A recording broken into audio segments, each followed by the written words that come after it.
estamos aqui, queridos, para dar continuidade ao nosso curso Revelações do Apocalipse. Nós vamos hoje passar a quinta lição. E, como sempre, nós fazemos duas coisas. Primeiro, não esqueça de assinar o canal. Está aí passando o nome do canal aí para você não esquecer. E é importante, assine o canal, dê lá um toquezinho no sino, se gostou, registre lá, isso é muito importante. E o outro é que sempre, quando vamos estudar a palavra de Deus, vamos sempre pedir a direção de Deus e que o Espírito Santo nos conduza. E nesse momento vamos pedir, através de uma oração, a orientação do Espírito Santo. Vamos orar. Grandioso Deus, muito obrigado, Senhor, porque estamos aqui para juntos estudarmos um pouco da Tua palavra. Teu Espírito Santo venha nos ensinar nesses momentos, em nome de Jesus. Amém. Amigos, como sempre,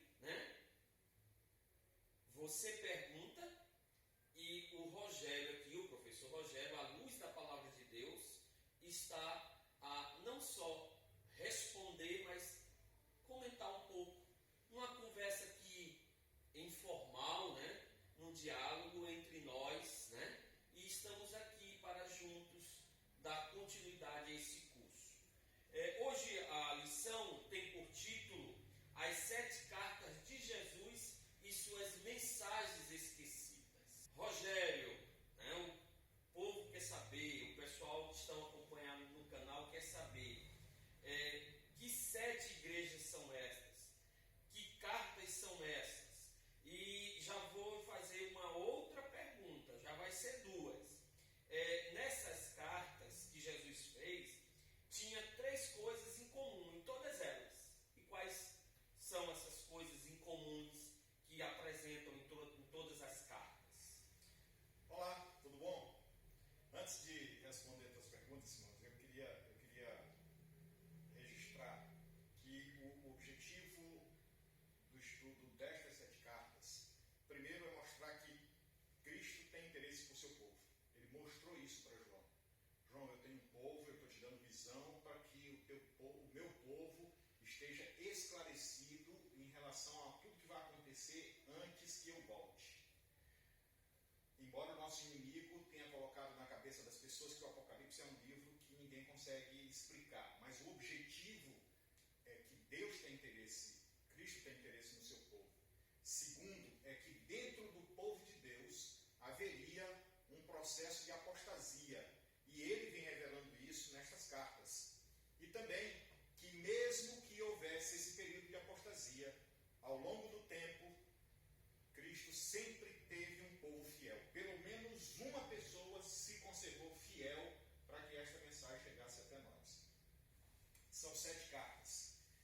E essas cartas, embora no Apocalipse esteja lá escrito que seja para 7 igrejas, cada igreja é um período de tempo.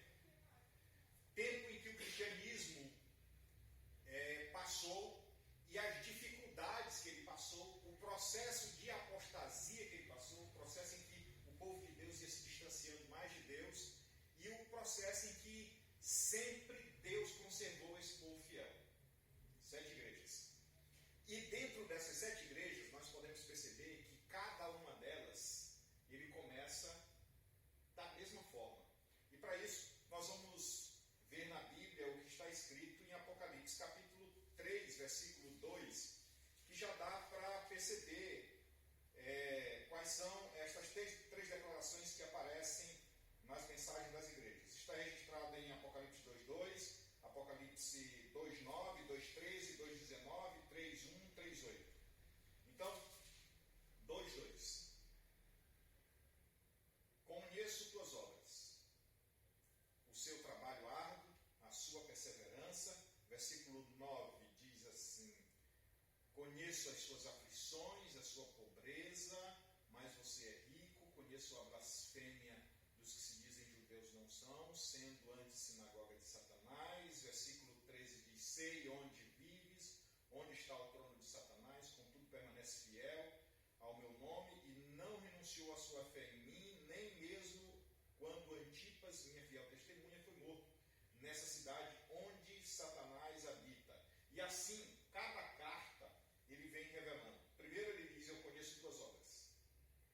Depois ele diz, no versículo 7 do capítulo 2, versículo 11, versículo 17, ele começa com essa expressão: ao vencedor. E no versículo 7 também, 11, 17, ele diz: quem tem ouvidos, ouça. Então olha lá, primeiro ele sabe para quem ele está remetendo a carta. Conheço tuas obras.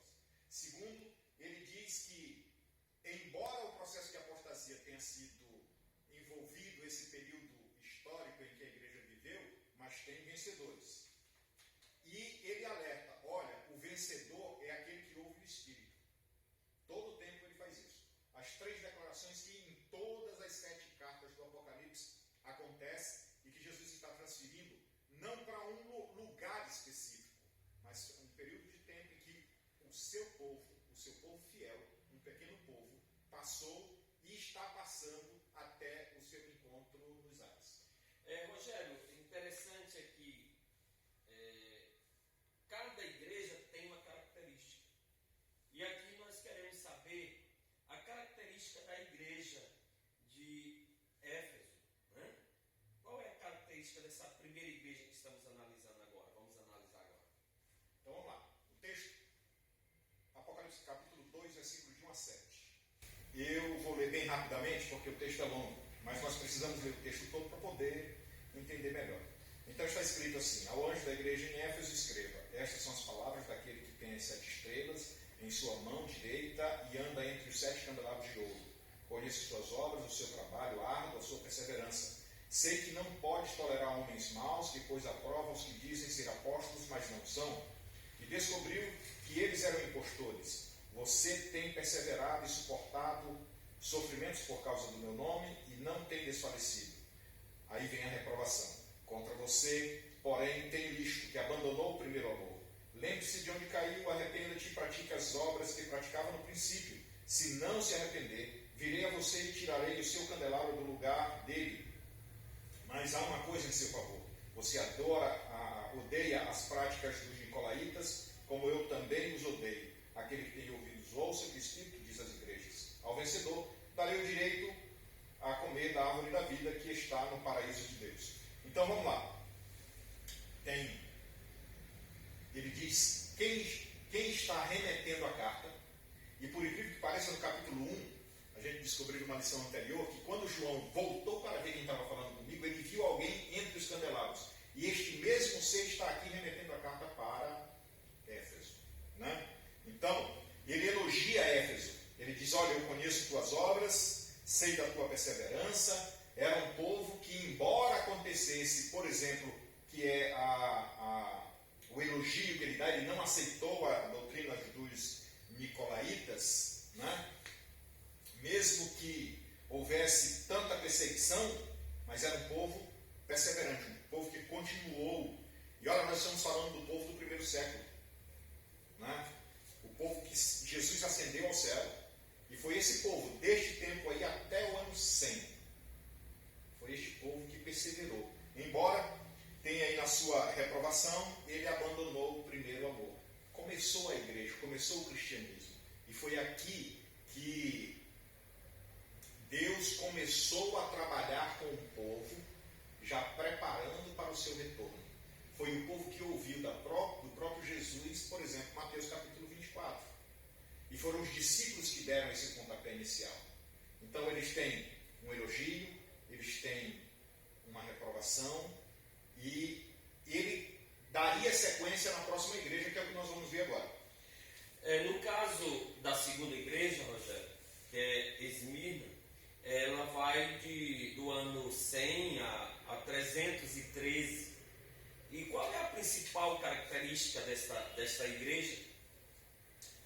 Então vamos lá. Esmirna sai agora do período de Éfeso. Em Éfeso,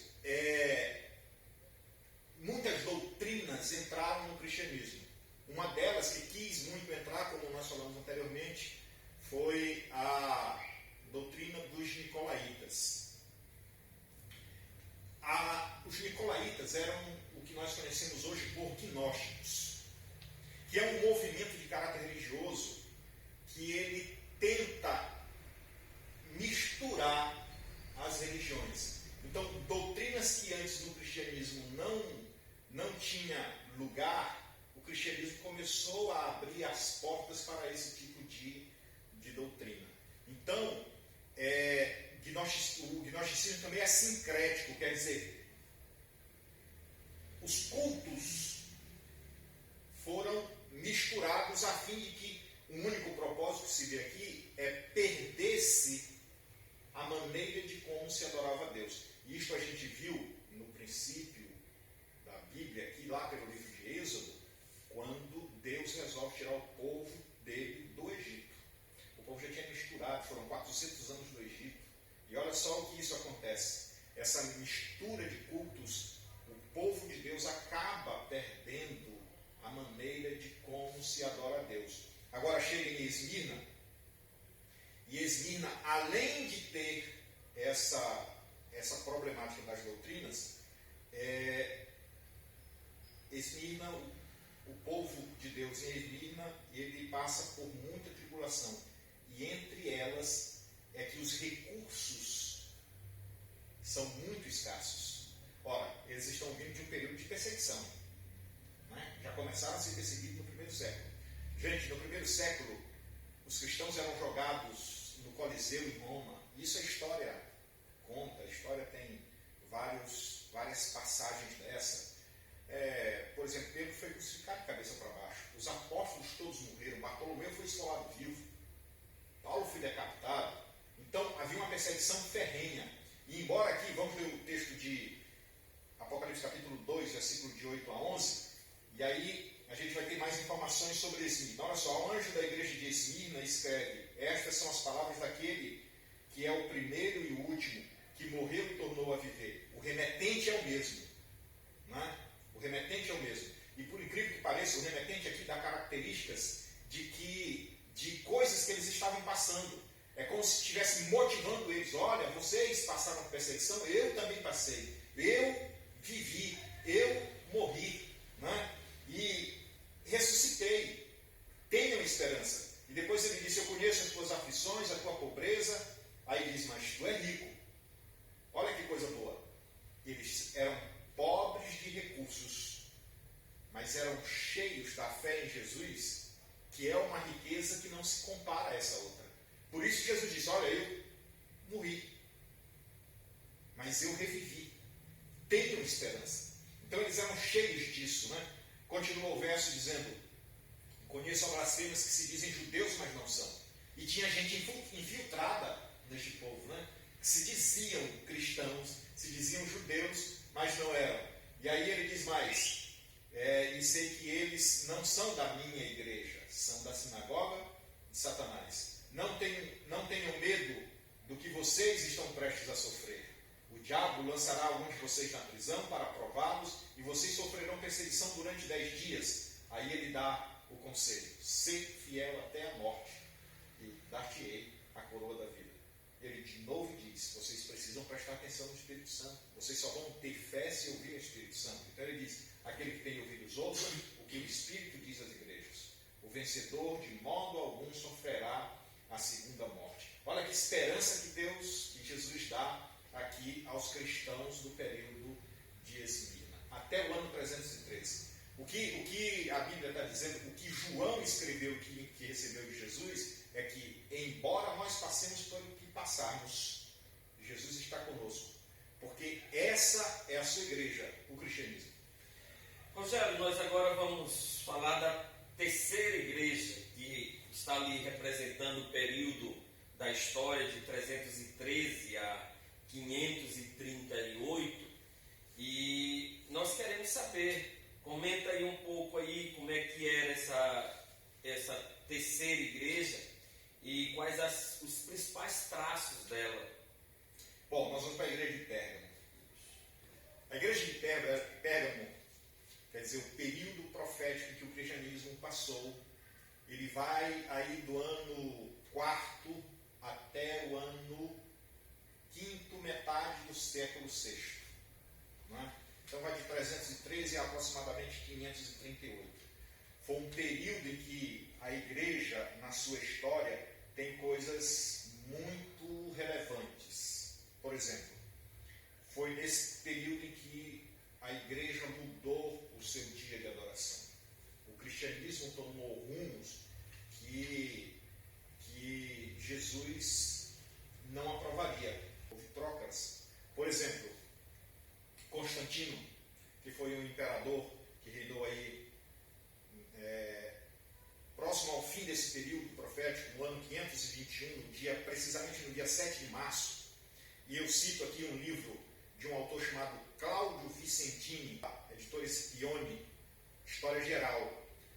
Nesse livro ele faz um comentário que no dia 7 de março de 321, Constantino muda o dia de guarda, que era o dia que os cristãos eram acostumados, inclusive Jesus tinha o costume disso, está registrado em Lucas 4,16, que ele ia à sinagoga segundo o seu costume no sábado, e naquele momento em que a história está narrando, ele diz que ele levantou-se para ler. Então era costume dos judeus, por quê? Porque desde o início Deus tinha dado, e Constantino, por artimanha, ele troca este dia. A artimanha que ele usou foi assim. Então, como era um dia do sábado para maior devoção, ele sugeriu que no sábado se fizesse jejum.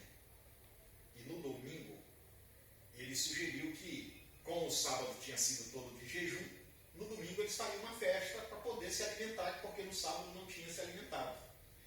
Então, isso durou muito tempo. Até que chegou um dia que ele pergunta para os cristãos: e aí, qual é o dia que vocês querem para a adoração? O sábado, que é um dia de jejum, ele tornou um costume que o sábado fosse jejum, e tornou um costume que o domingo fosse um dia de festa. E aí, claro, nós somos seres humanos e eu nem culpo os cristãos por ter escolhido. Tornou o domingo um dia prazeroso e os cristãos resolveram abraçar o domingo como dia do Senhor. E até hoje se prega nisso, porque são mais de 1.500 anos neste costume, para volver para o passado. Isso é uma coisa que é muito trabalhosa, de muita dificuldade. A igreja de Pérgamo está registrada aí no capítulo 2, versículo 12 em diante. Eu vou apenas tocar no elogio, na reprovação.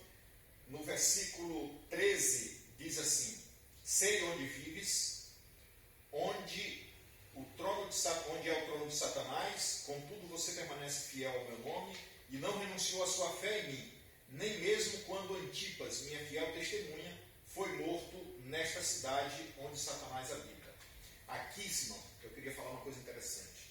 Aqui, Jesus, entregando essa carta para João, dá sinal de que uma cidade foi levantada como capital de um reino que contrapõe o reino de Deus.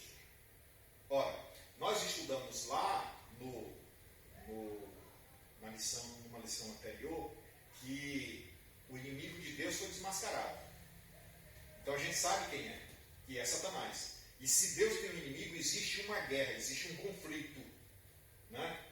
Se o reino de Deus, se a gente for ver nos evangelhos, por exemplo, quando Jesus estava na frente de Pilatos, e Jesus disse assim: Pilatos, o meu reino não é deste mundo. Se o meu reino fosse deste mundo, já tinha gente aqui para me defender. Né? Então, se este reino que tem na terra não é de Jesus, não é de Cristo, existe um outro reino aqui. E este outro reino, a gente tem informações de que existe uma cidade em que o trono do imperador deste reino está. E aqui, neste período profético, esta cidade foi instituída como reino. Está entendendo? Que é uma lição que nós vamos ver lá no futuro. Né? Mas, aqui está. O elogio a Pérgamo é que, mesmo que Satanás tenha instituído o seu trono nessa cidade, ainda havia perseverança, ainda havia a não renúncia de fé. A fé continuava, mesmo que objetivo era que Deus tenha um pequeno povo fiel, aqui estava um pequeno povo fiel. Embora os outros seguissem os costumes dos homens, que os homens começaram a colocar, por exemplo, tiraram a cabeça dos ídolos romanos e colocaram a cabeça de apóstolos, de figuras cristãs, e daí passou-se a adorar. Né? Rapidinho, para terminar. Esta igreja foi um período de também horrendas perseguições, porque o Império Romano ainda estava muito vigente. Tem um verso que João está tendo uma visão, e ele diz assim, e quando eu olhei o que ele estava vendo, que a gente ainda vai ver na lição, eu me admirei com um grande espanto. Está entendendo? Que ele viu a igreja perseguindo a igreja. Nesse momento aqui, Satanás coloca o seu trono na cidade onde a igreja era forte, e aí começou a usar a própria igreja para perseguir os próprios cristãos. E nós vamos ver nas cartas posteriores que esta perseguição foi horrenda, muito feia ainda.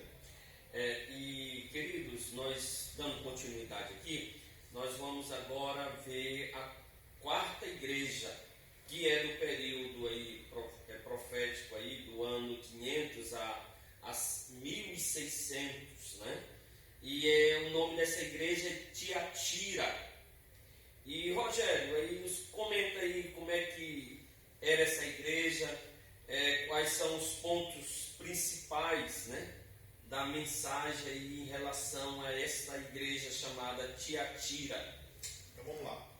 Tiatira representa um período aí da metade do sexto século e vai aí até a Idade Média. Aqui, Simão, foi terrível esse período. A história chama esse período de um período negro em que esse planeta passou. E a igreja cristã teve um papel crucial nisto. Porque foi o período em que o cristianismo, nesses lados, começou a ter grande poder. Né? O poder era tamanho que os reis eles só assumiam os tronos se a igreja assim o outorgasse, desse esse poder para eles. O texto para Tiatira está aí no versículo 18 do capítulo 2. Vamos ler. Diz assim: ao anjo da igreja de Tiatira escreva: estas são as palavras do Filho de Deus, sempre ele dá o remetente, cujos olhos são como chama de fogo e os pés de bronze reluzente. A mesma pessoa que João viu no capítulo 1. Voltei para ver quem falava comigo. Então ele diz assim: conheço as tuas obras, o seu amor, a sua fé, o seu serviço, a sua perseverança, e sei que você está fazendo mais do que no princípio. Mas ele tinha uma reprovação, e aqui cabe a reprovação de Tiatira. No entanto, contra você tenho isto: você tolera Jezabel, aquela mulher que se diz profetiza, com seus ensinos ela induz os meus servos à imoralidade sexual, a comerem alimentos sacrificados aos ídolos. Dei-lhe tempo para que se arrependesse da sua imoralidade sexual, mas ela não quer se arrepender. Por isso vou fazer adoecer e darei grande sofrimento aos que cometem adultério, e com ela, a não ser que se arrependam das obras que ela pratica, matarei os filhos da mulher. Então todas as igrejas saberão que eu sou aquele que sonda mentes e corações, e retribuirei a cada um de vocês de acordo com as suas obras. Aos demais que estão em Tiatira, a vocês que não seguem a doutrina dela e não aprenderam como ela, dizem os profundos segredos de Satanás, digo: não porei outra carga sobre vocês. Então somente apeguem-se com firmeza ao que vocês têm até que eu venha.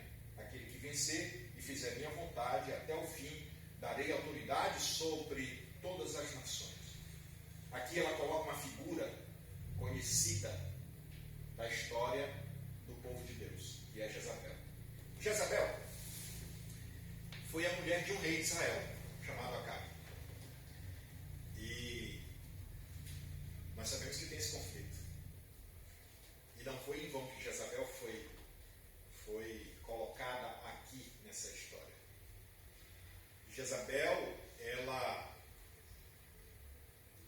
filha de um deus pagão, de um rei pagão, e além do mais, era profetisa de um deus chamado Baal.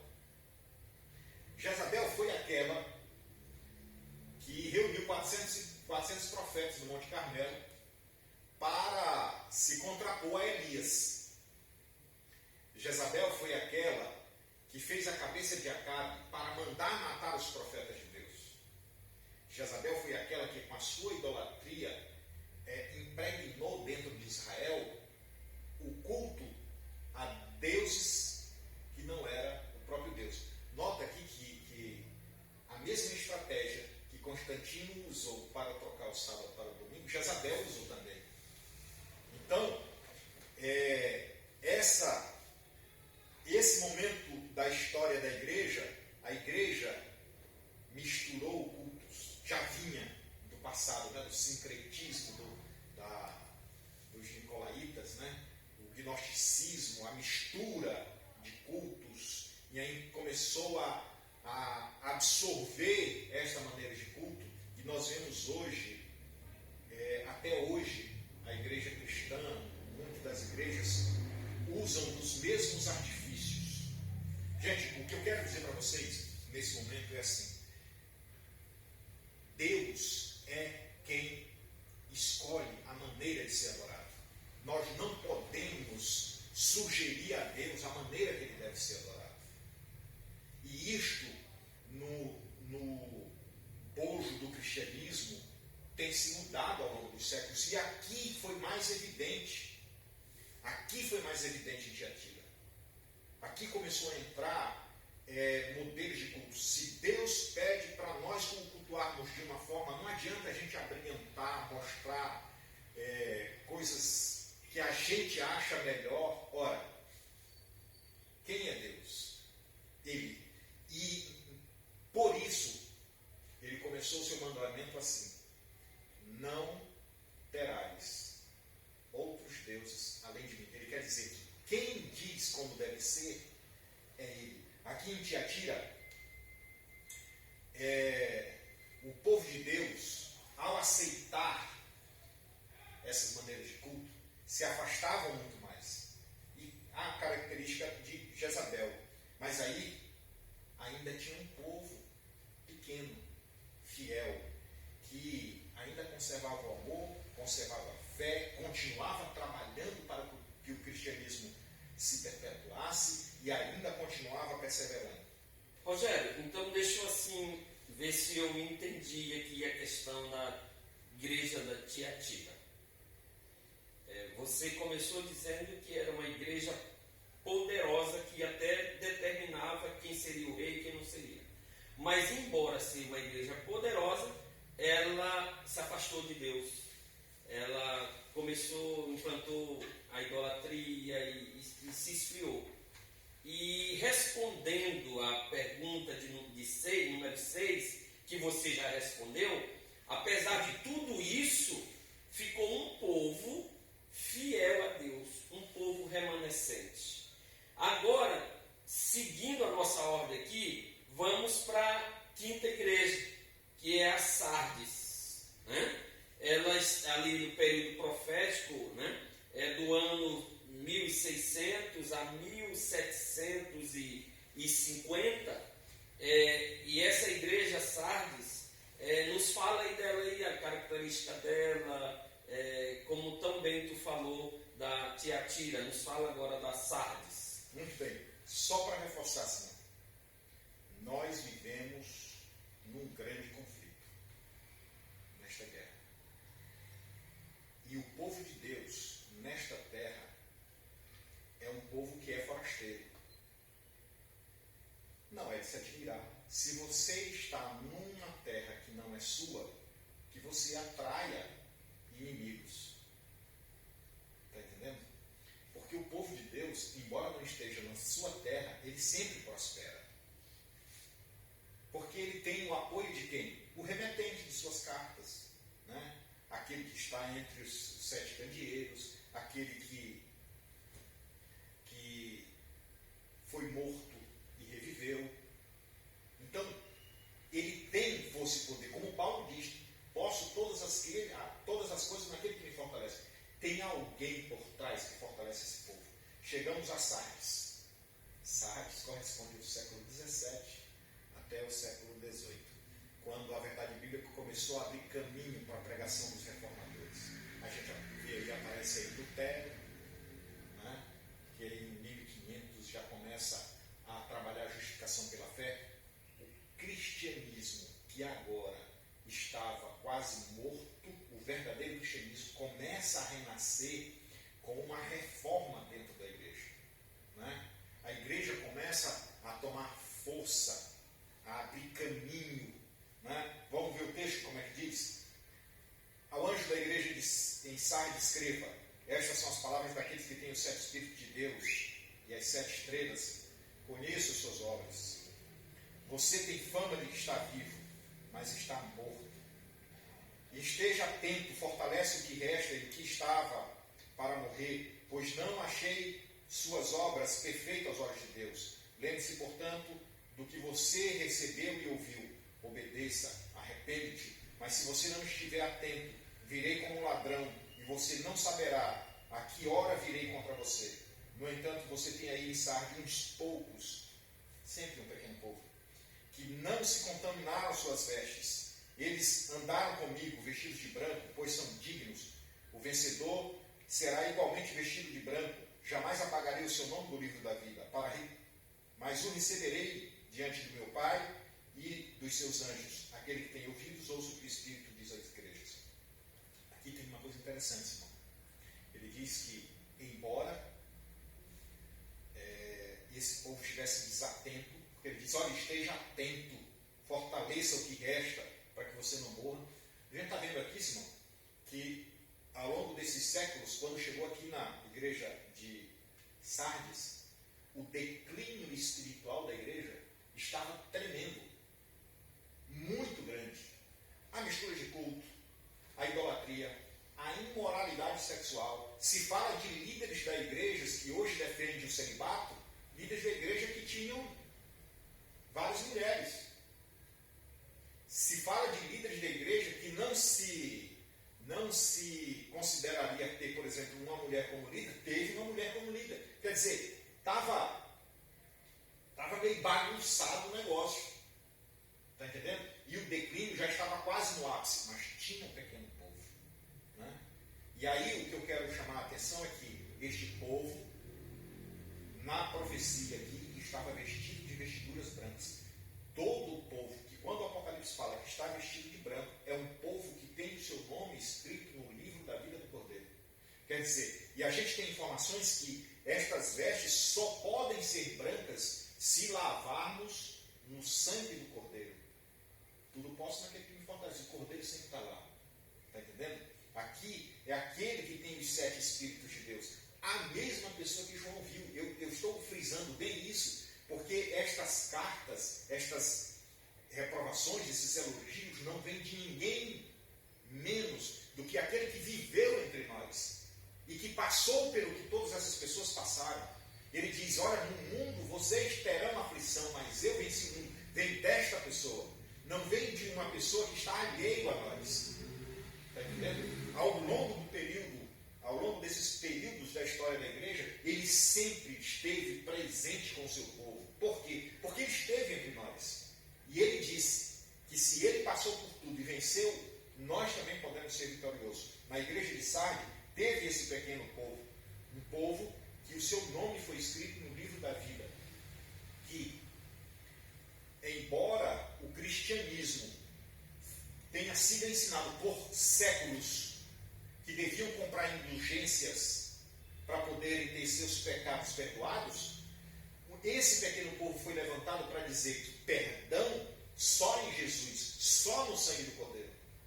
Né? Por isso foi levantado aqui neste período o que nós conhecemos hoje por justificação pela fé. Queridos, nós estamos aqui entrando na reta final. Nós estamos na 6ª igreja, que é a penúltima, e que se refere ali o ano 1750 a 1844. Né? E essa igreja é chamada Filadélfia.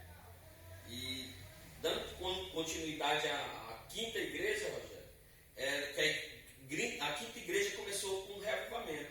Agora o reavivamento aqui parece que ficou mais forte, né? E você falou em Martinho Lutero, né? Foi realmente um referencial nessa questão da reforma, né? E aí nos fala dessa igreja e o destaque dessa igreja de Filadélfia. Filadélfia estava vindo com um fôlego maior, né? Veio ali dos reformadores, mas também era uma igreja que estava sendo muito perseguida. Uma igreja tão perseguida que ela teve que sair da Europa e um pequeno povo saiu num navio chamado Mayflower e ele chega à costa das Américas agora. Este povo veio fugido da perseguição na Europa. Aquilo que João viu e se admirou com grande espanto. A igreja cristã perseguindo os cristãos, os reformadores. Né? Esse período foi um período que a igreja começou a se preparar para uma mensagem estupenda, uma mensagem da proximidade da volta de Jesus. Dizer, olha como Deus trabalha de maneira espetacular. Dizer, embora o declínio da igreja cristã tenha sido evidente, mas ele chega e retoma as rédeas do seu povo, mesmo que pequeno, retoma as rédeas e o povo começa a ter fôlego, chega em Filadélfia e aí a expansão do evangelho começa a ser retomada, como no primeiro século da igreja de Éfeso. Né? Aqui nós temos aí, por exemplo, a instituição das sociedades bíblicas. Em 1212, a Bíblia foi proibida de ser lida por pessoas leigas. Só grandes estudiosos e líderes da igreja cristã tinham a oportunidade de ler a Bíblia. Só para vocês terem uma ideia, a história diz que nas páginas da Bíblia eram colocadas veneno e nas bibliotecas era quase que comum ver pessoas mortas. E havia uma coisa interessante, que todos esses que eram mortos, quando se viam as suas línguas estavam comprometidas com alguma coisa que estava numa coloração diferente.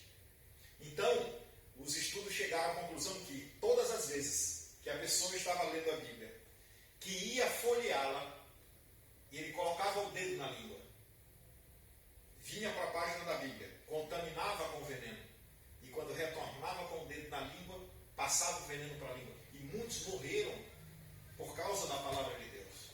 Está entendendo? E agora chega no período em que a igreja, a Bíblia, depois da tradução de Lutero, do latim, do grego, do hebraico para o alemão, e aí vieram as traduções para o inglês. Hoje, Simão, por causa desses movimentos, a Bíblia está tão comum, que por mais que aconteça crises financeiras, ainda é o livro mais vendido no mundo. E livro, estou dizendo papel. E a facilidade em que a Bíblia está oferecida é tão grande que de graça a gente baixa para o smartphone por causa desses movimentos. Então Deus sempre teve com esse pequeno povo. Filadélfia aparece aqui na história como retomando o fôlego. E Filadélfia, irmão, é a única igreja que não tem reprovação. Olha o texto, diz assim: ao anjo da igreja em Filadélfia escreva: estas são as palavras daquele que é santo e verdadeiro, que tem a chave de Davi. O que abre, ninguém pode fechar. Que fecha e ninguém pode abrir. Ele conhece tuas obras. Eis que coloquei diante de você uma porta aberta que ninguém pode fechar. Sei que você tem pouca força, mas guardou a minha palavra e não negou o meu nome. Veja o que farei com aqueles que são das sinagogas de Satanás e que se dizem judeus e não são, mas são mentirosos. Farei com que se prostem aos seus pés, reconheçam que eu o amei. Visto que você guardou a minha palavra de exortação, a perseverança, eu também guardarei na hora da provação que está por vir sobre todo o mundo para pôr à prova os habitantes da terra. Venho em breve. Retenho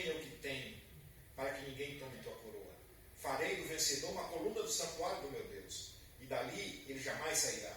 Escreverei nele o nome do meu Deus, e o nome da cidade do meu Deus, a nova Jerusalém, que desce do céu da parte de Deus, e também escreverei nele o meu novo nome. Aquele que tem ouvidos, ouça o que o Espírito diz às igrejas. Amém. O que a gente vê aqui, Simão, é a retomada. É a retomada.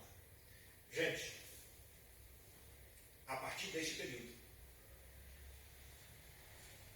a igreja cristã que estava perseguindo este povo fiel de Deus começa a perder força.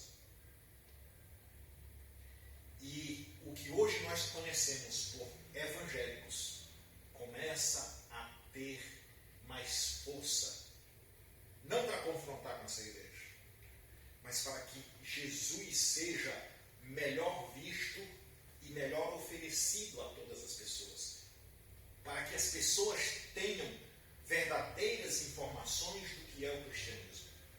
E aí nós vamos passar para o próximo período, que aí a gente vai ver mais coisas ainda. E chegamos nesse período que é os nossos dias, é a última igreja, né?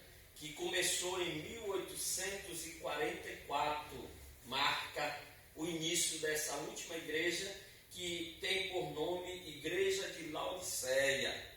E aí, Rogério, nós estamos vivendo desde 1844 esse período que representa esta igreja. O a última igreja. E qual é a característica dessa última igreja, da nossa igreja, dos dias que estamos vivendo? Então vamos lá. Na igreja de Laodiceia, nós vimos aí no capítulo 3, a igreja de Filadélfia, perdão, no capítulo 3, versículo 11, diz: venho em breve, retenho o que você tem, para que ninguém tome o seu coroa.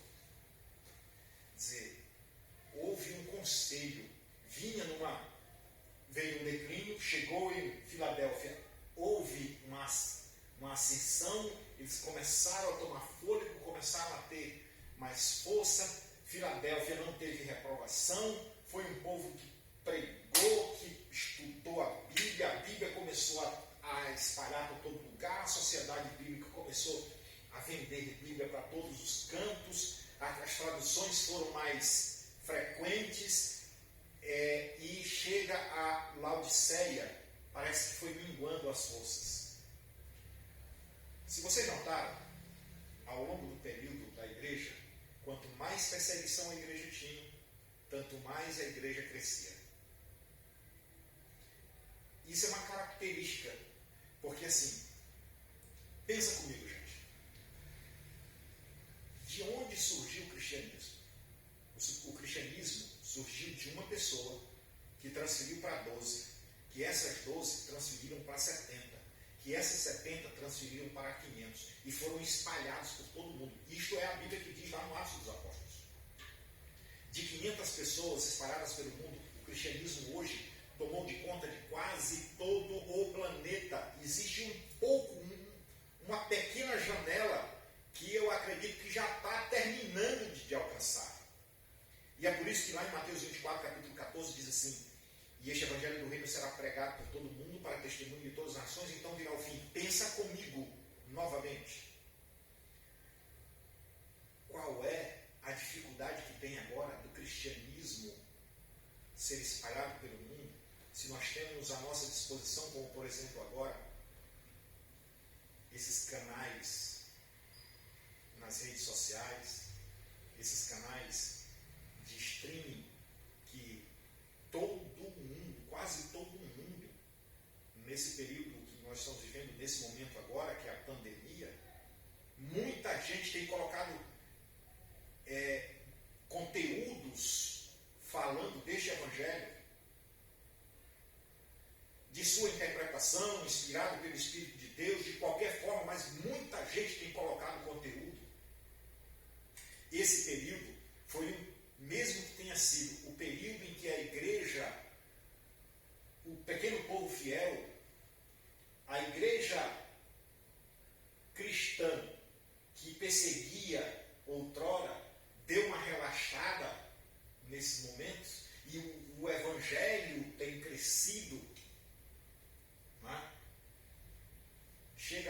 Laodiceia com as forças minguadas. Mas parece que está tendo um novo fôlego, porque o objetivo, lembra do objetivo nosso? Deus sempre teve, ao longo do tempo, um pequeno povo fiel que Ele conserva. Chegamos num momento em que essas informações de muita gente, como agora no YouTube, no Facebook, tornam as pessoas muito indecisas. Qual é a verdade? O que é a verdade? Não, mas este diz isto, aquele diz aquilo outro. Gente, foi por isso que Deus e Jesus abençoou para que, no período profético de Laodiceia, a Bíblia fosse espalhada. Né? E tenham certeza disso. Todos que buscam ao Senhor com sinceridade de coração encontrarão a verdade. Porque foi o próprio Jesus que disse: batei e abre-se-vos-á, buscai e acharei. Porque todo aquele que pede, recebe. Em outro texto, Jesus diz assim: quem é o pai que o filho pede um pão e ele dá uma pedra? Aí Jesus diz assim, completando: ora, se vocês que são maus sabem dar boas coisas aos seus filhos, imagina ele, o vosso Pai Celestial. Nós estamos vivendo um período de muita indecisão? Sim. Por isso, Laodiceia tem, eu não sei se vai estar certo, senão eu vou dizer, a maior das reprovações. Mas Laodiceia aqui tem um puxão de orelha tremendo. Porque Laodiceia não tem elogio. Em contrapartida de Filadélfia, que não tinha reprovação, Laodiceia só tem reprovação. Filadélfia só tem elogio, Laodiceia só reprovação. É um povo que diz lá no capítulo 3, versículo 15 e 16, que não é nem frio nem quente. É um povo indeciso. Ele não sabe onde é que ele quer ficar. Está entendendo? Por quê? Porque, olha, gente, não esqueçamos que ao longo do primeiro século até aqui, o cristianismo vem sendo misturado com muitas doutrinas, como, por exemplo, a doutrina de Balaão. A doutrina de Balaão, amigos, consistia... A propósito, deixa eu falar um pouquinho de Balaão. Balaão foi aquele profeta que, no tempo de Israel, quando Israel tinha saído do Egito já para entrar em Canaã. Não, depois desse período, o período dos reis, dos juízes, Balaão se aliou a um rei chamado Baraque. Porque funcionava assim: quando Israel vinha caminhando e vinha conquistando por todas as cidades que ele passava e que não aceitassem o Deus de Israel, era destruída. E já tinha essa fama. Balaque estava morrendo de medo dos israelitas passarem por lá e destruírem seu reino. Então ele sabia que nenhum apetrecho de guerra venceria Israel por causa do Deus de Israel. Então ele bolou uma ideia de: não, eu vou buscar um profeta do povo de Israel e esse profeta vai me dizer o que fazer. Vou pedir para esse profeta amaldiçoar. E se eles forem amaldiçoados pelo Deus do profeta, então vai dar para me vencer Israel. E era o tal do Balaão. Balaão tentou proferir maldição várias vezes ao povo de Israel, mas todas as vezes que ele ia proferir a maldição, ele abençoava o povo. E Balaque estava desesperado. E Balaão, amigos, ele bolou uma estratégia terrível. Balaão sugeriu a Balaque que ele cordialmente convidasse os jovens de Israel a assistirem um culto da adoração ao seu Deus Baal. E esse culto era um culto que predominantemente era feito com orgias sexuais.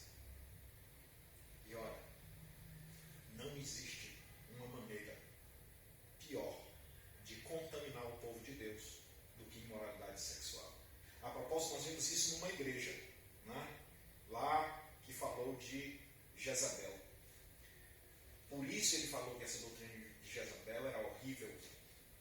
Né? Jezabel introduziu estes cultos com imoralidade sexual. E isto se torna um Deus, porque os prazeres são colocados em consideração maior do que amor a Deus. A propósito, Paulo fala disso numa epístola que ele diz assim: nos últimos dias serão difíceis. E ele fala que os homens seriam mais amantes dos prazeres do que de Deus.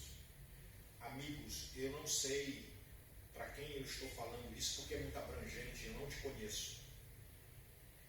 Mas se você está indo para uma igreja onde as suas vontades, os seus desejos são colocados acima da obediência a Deus, isto é perigoso.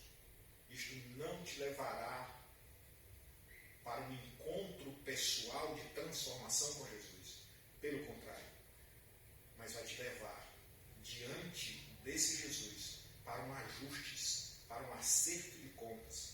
Porque além de você andar por este caminho, é possível que você seja influenciador para que outras pessoas sigam este mesmo caminho. E isto é que é mais perigoso. Chegamos em Laodiceia com toda essa carga de ensinamentos dentro do cristianismo. Por isso agora, quando a verdade é confrontada com esses costumes do longo do tempo, nós chegamos a um período em que o cristianismo não é nem frio nem quente.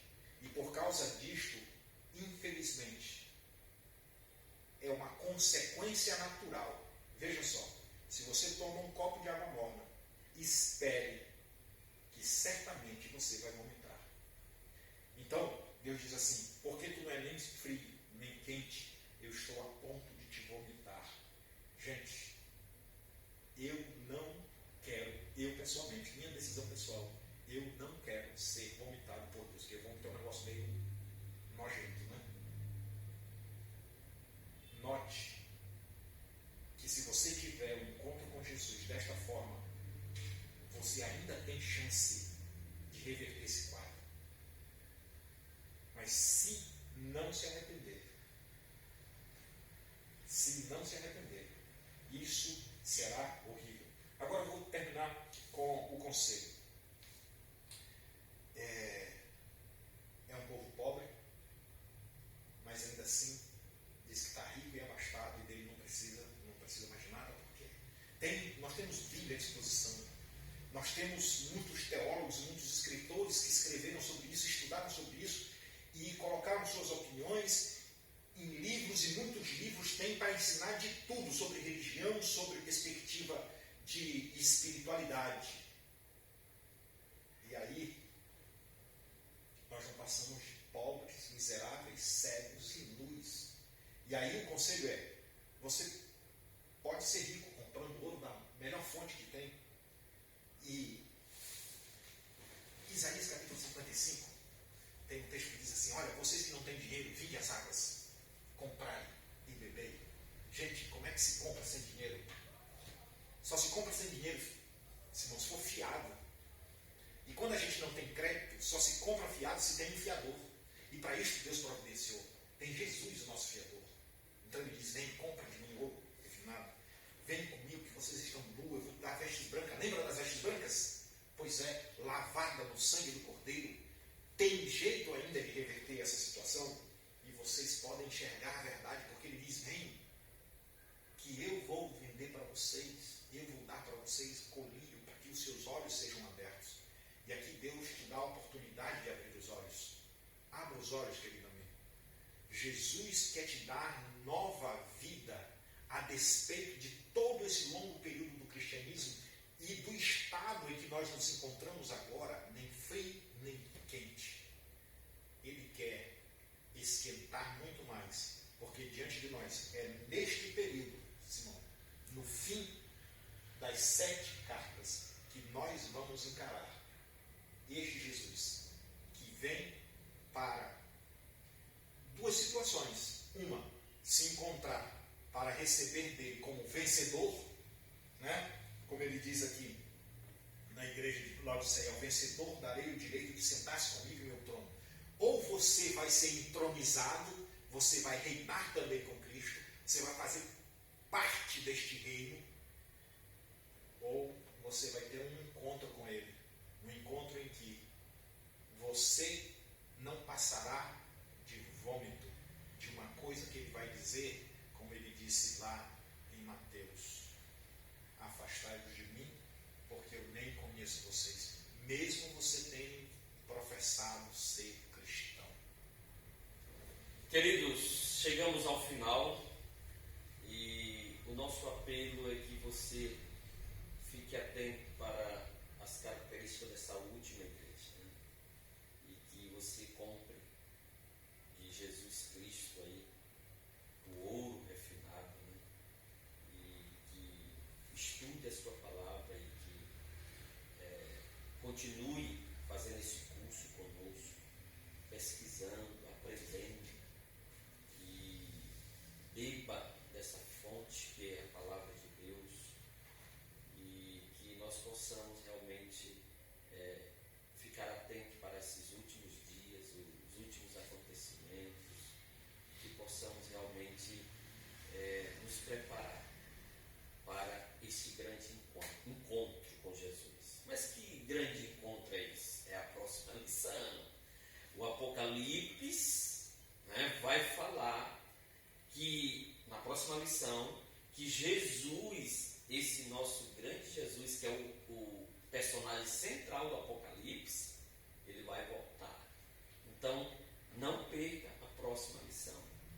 Nós hoje aprendemos aí sobre as igrejas, muito bem esclarecido, e agora na próxima lição, nós vamos ouvir do Apocalipse como vai ser a volta, né, desse personagem central que é Jesus, que ele vem buscar o remanescente fiel.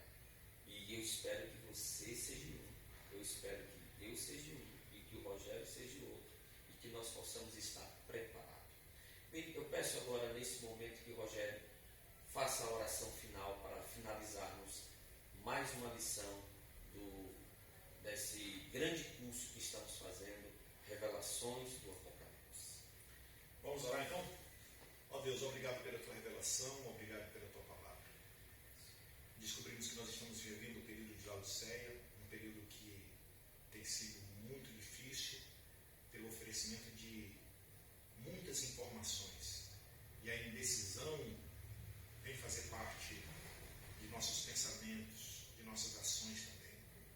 Mas, Senhor, pela tua graça, permita-nos que nós tenhamos o colírio, o teu colírio, para que os nossos olhos sejam abertos para vermos a tua verdade. E, Senhor, abraçar a tua verdade, porque nós queremos ter um encontro onde tu irás nos entronizar e que nós possamos reinar contigo eternamente, em nome de Jesus. Amém. Até a próxima.